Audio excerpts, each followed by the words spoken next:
Hello everyone, we have a new topic for on Gaming. This comes from Silver Gaming. Says, hello Ryan, here's a topic for you. Why even have a timed exclusive? What I mean is, why don't you just go exclusive for one platform? Great topic. Silver Gaming, I think I speak for a lot of developers when I immediately say they don't really want to go full exclusive. That's not, you know, when they fall into a timed exclusivity deal, that's kind of something they just fall into. More often than not, a lot of developers want their game to be available everywhere. Not just because of the monetary value of releasing everywhere. That's actually like a very big reason. I mean, they want their game everywhere because they want to make a lot of money. These are businesses at the end of the day.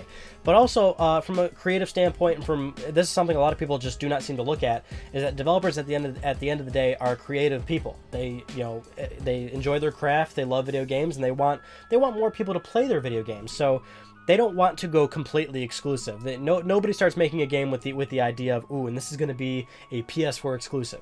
That's really a weird mentality to have. This is them saying, ooh, we're going to make a game, but you know, business-wise, where's it going to go? Where are we going to get the money for this? How are we going to fund this? Will we be able to release on platform XYZ with you know, ABC? You know, they're typically thinking about questions like that. They don't think, oh, I'm going to make a PC exclusive and I'm just going to stay with that. You know, they just don't do that. They want to release their games everywhere if they have the capital to do it. And that's kind of where timed exclusivity comes into place here, because at the end of the day, timed exclusivity more often than not is a bit of a business move in terms of money. You know, in terms of you know, some big publisher, you know, some big hardware manufacturer like Sony or Microsoft, you know, they'll give a lump sum of cash. Or maybe they're, again, here's the thing. This is very, what do you call it? There's so many variables here, because every single timed exclusivity deal is different. Every single deal is going to be different in terms of, you know, the contract, and, you know, we don't hear these things. We don't get the fine print, basically, as us consumers.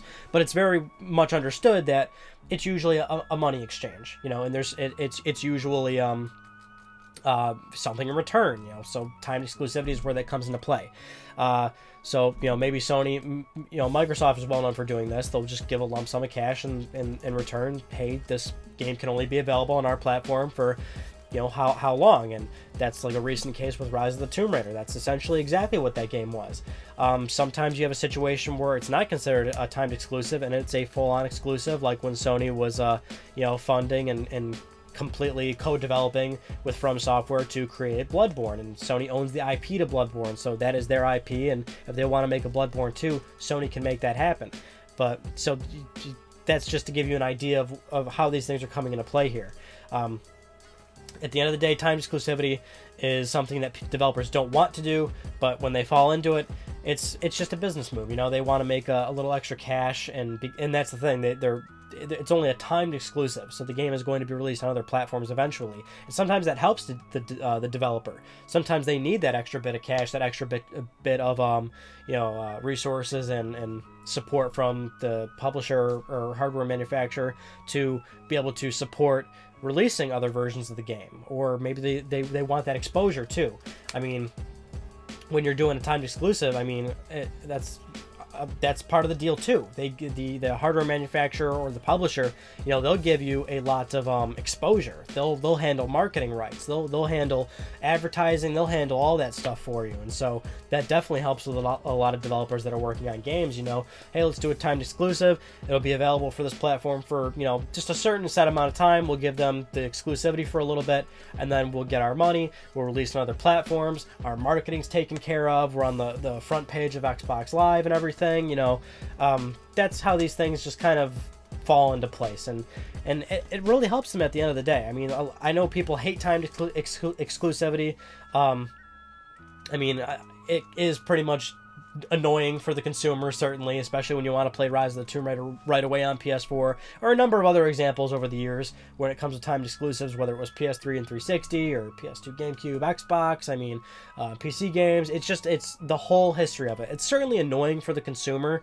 For the most part, like, it really does help the developer, and there's no major repercussions to it. I know a lot of people also like to get into conversation about that, of like, when you do a timed exclusive, you know, you're hurting your image a little bit, you're hurting your fan base, depending on like what platform you choose to do it with and whatnot, and where your fan base typically is playing and everything, and kind of putting a sour taste in consumers' mouth and things like that. That's certainly a real thing, and that's certainly a real issue.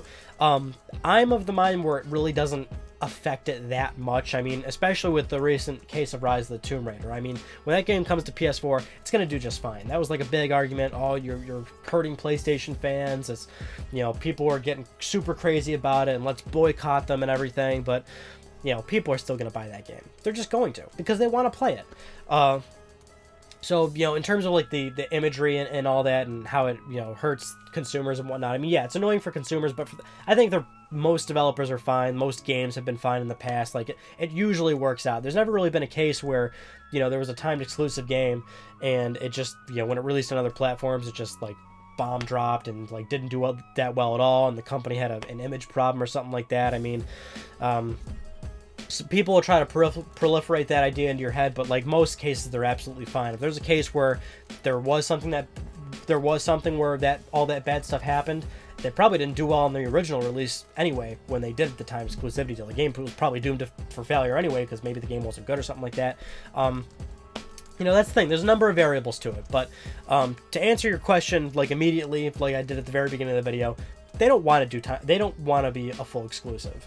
If they do fall into it, that's probably because they needed to fall into it. So, like, a lot of developers just will not have the capital to release a game. So, and that's what hardware manufacturers will step in and say, oh, well, we'll give you the money for it, but in return, we're going to want something. And it's either timed exclusivity, or if they're really missing a lot of capital, if they need complete help with funding, with funding the game and even possibly developing the game, they're going to take ownership. Sony and Microsoft and even Nintendo, they'll take you know, they'll take IP ownership, and they will completely own the game, and that will thus make it a full exclusive for them, and that's what they want. You know, it's all just business. That's what it is. Silver Gaming, thank you so much for that topic. It was a really good one. It was really awesome. And if you have a topic that you think is really, really awesome, write it in the comments below, and I will make a video about it. So that's pretty much it. Another one in the books, guys. That concludes this video, and I'll see you all in my next one. You know what it is. Take it easy. You know what it is. Everything I do it big. Yeah.